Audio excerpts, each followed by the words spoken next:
आनंद मोहन जी, आपने बात की शुरुआत की अपने तरुणाई से, जेल से, चंद्रशेखर जी की जेल यात्रा से, इंदिरा जी के इमरजेंसी से। तो इमरजेंसी और संविधान पे तो अभी सदन में बहुत बातें हुई है, लेकिन विध्वंस की बात कर, ध्वंस की बात करें, यहाँ गए वहाँ गए, ये जला वो जला। आजाद नरेंद्र निकेतन कभी गए थे कि नहीं, जहाँ चंद्रशेखर जी बैठते थे? बिल्कुल। रिहा होके आए हैं वो तो गए हैं वो कि नहीं? आ गए हैं और बहुत तकलीफ हुई देख करके। तो वो एक वैचारिक अड्डा था, एक वैचारिक चौपाल था। वो चंद्रशेखर जी के विचारों का चौपाल था, जिसको ध्वस्त कर दिया गया। हम इसकी जितनी निंदा की जाए, मैं मानता हूँ कम है ना? और जिन लोगों ने भी वादा किया था कि इसके बाद नए सिरे से नरेंद्र निकेतन को खड़ा किया जाएगा, चंद्रशेखर जी के आदर्शों के अनुरूप वो भवन होगा, मैं उन्हें याद दिलाना चाहता हूँ अपना वादा कि शीघ्र इन वादों को पूरा करे, वरना आने वाली पीढ़ी कभी माफ नहीं करेगी। चलिए आनंद मोहन जी, हम लोग ये मान लेते हैं आपकी बात की जिन्होंने वादा किया था वो वादा खामोशी नहीं करेंगे, लेकिन आनंद मोहन जी, बात सिर्फ नरेंद्र निकेतन की नहीं है।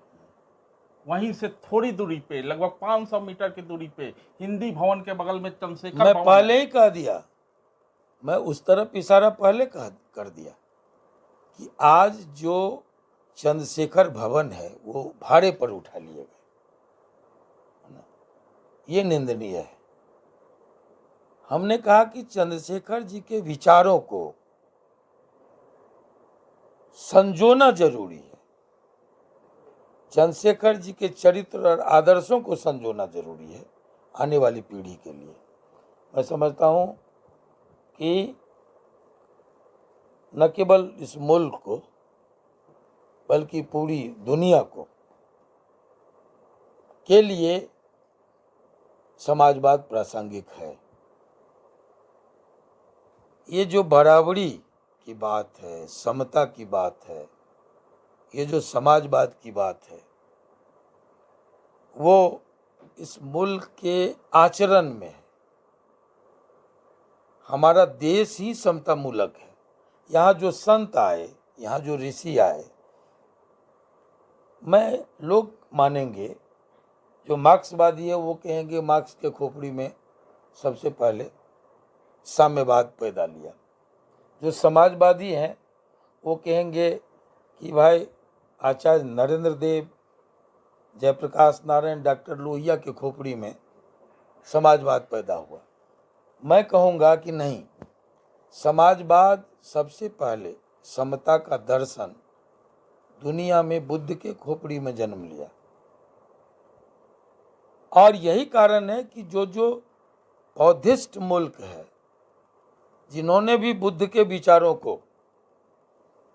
ग्रहण किया, वो चीन हमसे बाद में आज़ाद हुआ, लेकिन आज वो हमसे आगे है। तो बुद्ध का विचार, बुद्ध प्रतीक है भारत का, और बुद्ध के विचार रिप्रेजेंट करते हैं भारत के विचारों को। तो और मैं समझता हूं कि दुनिया में जितने मार्क्सवादी हैं, जितने समाजवादी हैं, सबके आदर्श, सबकी प्रेरणा बुद्ध है, जिसने ढोर बकरियों की तरह जो समाज में जो दास प्रथा था, दास बिकते थे हाटों में, बाजारों में कौड़ियों के मोल, इस प्रथा पर रोक लगाई। बड़ी विनम्र आंदोलन किया, बड़ी शालीन आंदोलन किया, और गांधी उससे प्रेरणा लिए। वो तलवारों के बल पर, बंदूकों के बल पर, गोलियों के बल पर नहीं बदलाव लाया। बुद्ध के विचारों ने बड़ी शालीनता और विनम्र क्रांति की इस देश में। ढोंग से, छुआछूत से, कर्मकांड से, जात पात से, ऊंच नीच से लोगों को इस त्रासदी से मुक्ति दिलाया। तो बात निकलेगी तो दूर तक जाएगी। और चंद्रशेखर जी के विषय में उन्हीं की एक शायरी है कि अकेले ही चला था जानिबे मंजिल, मगर लोग मिलते गए और कारवां बनता गया।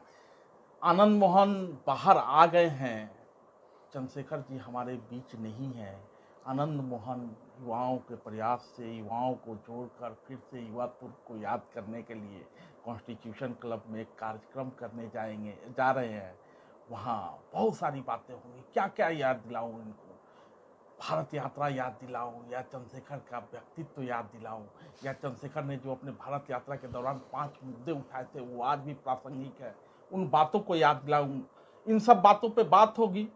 आनंद मोहन जी, चंद्रशेखर जी की सबसे बड़ी खासियत जो सादात भाई जैसे लोग या उनसे जुड़े लोग जो या पढ़ के जो हम लोग जानते हैं, यारों के यार थे।